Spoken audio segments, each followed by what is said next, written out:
Here is the news at 10. First, the highlights. Lagos State government pledges commitment to healthy living of residents. President Tinubu orders creation of cholera response committee amid outbreak. On the foreign scene, Kenya's president vows to take tough actions as anti-tax protests turn deadly. And a Sports Nigeria Olympic Committee eyes gold medals, plans successful outing at 2024 Paris Games. Now the details. I am Dele Agadumo. Lagos State Governor Babajide Sanwo-Olu has pledged his administration's commitment to healthy living of residents, clean environment and effective water resources and management. Governor Sanwo-Olu, who stated this at the opening of the 5th Lagos International Water Conference with the theme Financing Water and Sanitation for a Greater Lagos, said his government is also committed to the completion of 70 million gallon water treatment plant in Adion, seeking more private partners. We all need to ask ourselves, how well are we playing this role? How well are we moving from lip service and just being able to resolve the issues? We all talk about cholera and the outbreak that we've seen in the last couple of weeks. We've seen it because of the proactive nature of this government, with all sense of humility. It was a level of how well we're able to take a proactive step and transparently have a surveillance engagement where we can raise our voices and raise them early. Minister of Water Resources and Sanitation, Joseph Usev, while commending Lagos State government for being at the forefront of policies in the water sector, noted that addressing challenges confronting the sector and issues of climate change require concerted efforts and innovative financing through public-private partnerships and community engagement. On the ongoing cholera outbreak in some parts of the country, including Lagos, the minister said all hands must be on deck to support the government, and Nigerians need to cooperate with relevant authorities to solve all issues of waterborne diseases by taking the campaign seriously and adhering to all sanitary advice. So I want to call on all Nigerians to impact and take this campaign seriously. We keep Nigeria clean by using our toilets, by putting together all the sanitary advices given by relevant bodies, the state governors, these traditional institutions, and different institutions to embrace this, so that together our financing mechanisms will be effectively and well utilized. Commissioner for the Environment and Water Resources, Tokumba Wahab, said the conference is a platform to not only discuss financing mechanisms, but also to address broader issues related to water governance, capacity building, and community engagement for inclusive, participatory, and equitable pursuit of water security. Executive Secretary of Lagos State Water Regulatory Commission, LASWACO, Funke Adeboju, noted that the objective of the conference is to set new benchmarks for progress, developing innovative financing models to achieve sustainable water and sanitation solutions in Lagos, creating a comprehensive WASH framework that includes private service providers and harness local private investment through targeted public-private partnership models. These conversations are not only crucial but intentional. The Babajide Sanwo-Olu's administration, as we seek to achieve sustainable development in the water and sanitation sector, ensuring that every resident of Lagos has access to these essential services. Stakeholders at the event, including members of Diplomatic Corps, were unanimous in agreement that access to clean water and sanitation is non-negotiable in solving water challenges in Lagos and across the world and mitigating climate change impacts. That every time it's like, okay, we need to clean the gutters because the gutters have been swamped with plastics, with debris, with people building housings on them. And it requires a systematic approach with systematic enforcement to make sure that it doesn't happen every year again. You need capacities for the people in the sector, the public sector, to be able to get their work done. Then you need financing. Regardless of how good the enabling environment is, adequate financing, you can't do anything. You can't institute projects. Our correspondent Adiola Akindele reports that at the end of the two-day international conference, it is expected that actionable strategies that will contribute to the broader goals of WASH in Lagos will be achieved. Lagos State Governor Babajide Sanwo-Olu has urged residents and all relevant stakeholders in the state to build resilience and commit to being fire advocate champions to reduce incidents across the state.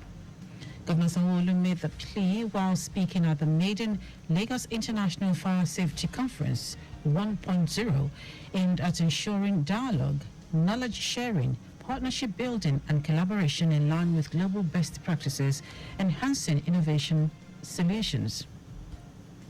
The governor called for concerted efforts towards community engagement to foster advocacy and sensitization with a view to creating more awareness among residents that minimizing fire risk is a collective responsibility of all, irrespective of religion, tribe, or status. Sadly, we recognize that government cannot do all of this alone, and we still have a lot more to do. Community involvement is equally very vital. Educating our citizens about the fire risks and preventing strategies is an essential component that will create a culture of safety.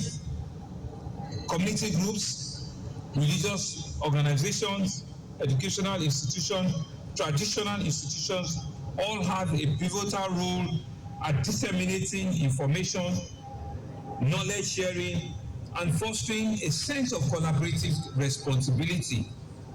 Commissioner for Special Duties and Intergovernmental Relations, Olubenga Oyerinde, said the state government had been proactive in its response to fire and emergencies with the provision of water equipment to mitigate disasters. Let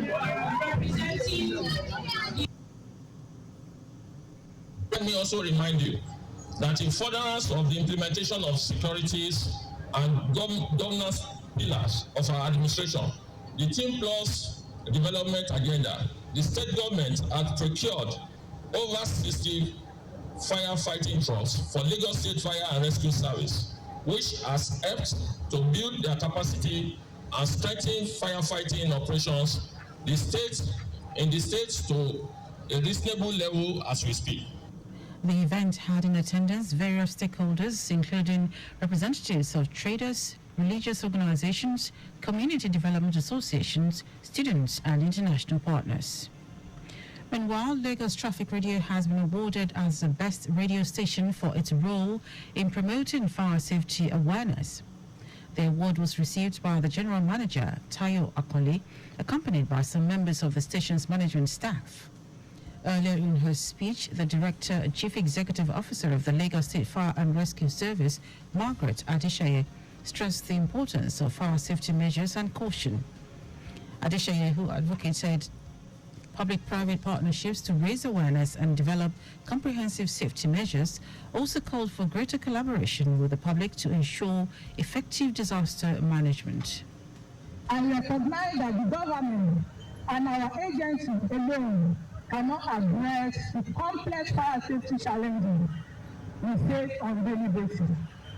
We need to tap into expertise resources and innovation of the private sector to enhance public fire safety. In a goodwill message, Assistant Controller General of the Federal Fire Service, Ijoma Achi, commended Governor Sanwo-Olu's leadership and dedication to the safety and well-being of Lagosians. The Lagos State House of Assembly has called on relevant offices of the government to embark on massive enlightenment of the residents on the best ways to curtail the spread of cholera in the state. This was as the House also called for the activation of some sections of the state health law to combat the health emergency, which is said to have spread across some local governments, leading to the death of 29 people as at Monday. Speaker of the House, Mudashiru Obasa, who presided over the sit-in, further called for investigation into the sources of the bacterial disease outbreak to enable the government strategize better in its bid for a solution. Raising a motion on the matter earlier, the chairman of the Health Committee of the House, Lawal Aino Musbao, moved that the government should urgently mobilize resources and personnel to combat the disease. Among other demands, he said there was a need for the education of residents with emphasis on basic cleanliness, while calling on sanitation officers to ensure they carry out their jobs effectively. In their contributions, other lawmakers urged that more attention should be put on the provision of drinkable water to the residents of the state, as this is one way to check the spread of the disease. Now to the rest of the stories.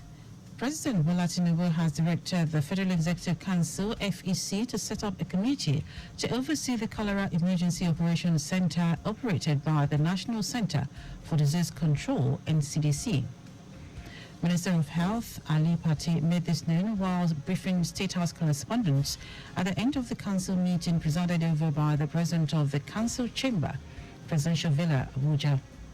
Pati said the Cabinet Committee would comprise members from the Federal Ministry of Health, Finance, Water Resources, Environment, Youth, Aviation and Education. He said the committee's effort was in addition to state government support to ensure Nigeria made progress in reducing open defecation, emphasizing that a multi-sectoral approach was required to tackle the outbreak. As of June 24, 2024, the National Center for Disease Control and Prevention, NCDC, reported 1,528 suspected cases of cholera and 53 deaths across 31 states and 107 local government areas in Nigeria since the beginning of the year. The case fatality rate is 3.5%. The organized labor has kicked against the Federal Executive Council's decision to step down the memorandum on the report of the Tripartite Committee on New National Minimum Wage. The head of public relations of the Nigeria Labour Congress, Benson Upa, who criticized the failure of FEC to consider the memo during Tuesday's FEC meeting, said stepping down the Tripartite Committee report creates room for injurious speculations. Minister of Information and National Orientation, Mohammed Idris, after the council meeting, said the FEC stepped down the memorandum on the new minimum wage to allow for more consultations between President Bola Tinubu, state governors, local government authorities, and the private sector.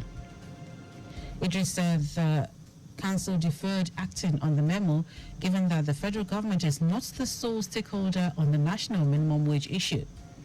The federal government, organized private sector, OPS, and Labour had held several meetings on the new minimum wage with the NLC and Trade Union Congress leaders insisting on 250,000 naira, while on the other hand, the federal government, states and the OPS made a counter-offer of 62,000 naira.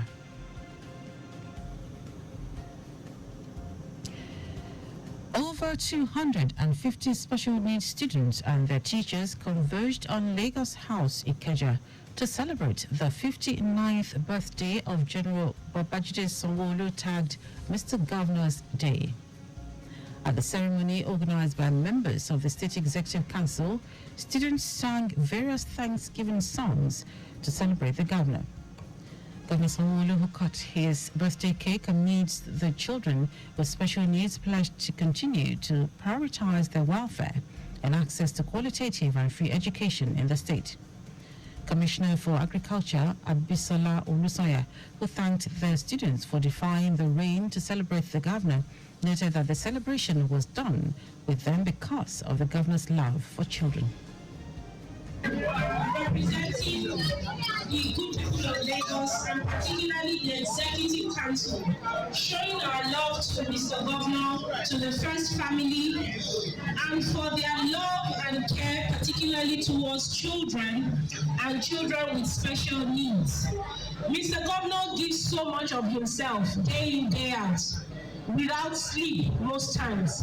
And we know that at the forefront of everything he does, children are paramount, and particularly those with special needs. Year in, year out, he does so much for them, but we felt that on a day like this, there's no better time, there's no better way to celebrate his 59th birthday than with the children. Our correspondent Adiola Akinele reports that earlier Thanksgiving service tagged celebrations of God's faithfulness was held at the Lagos House Marina Chapel with his family members, close aides and associates, party chieftains, cabinet members and religious leaders. Now to foreign news, Kenyan President William Ruto has vowed to take a tough line against violence and anarchy after protests against his government's proposed tax hikes turned deadly and demonstrators ransacked parliament.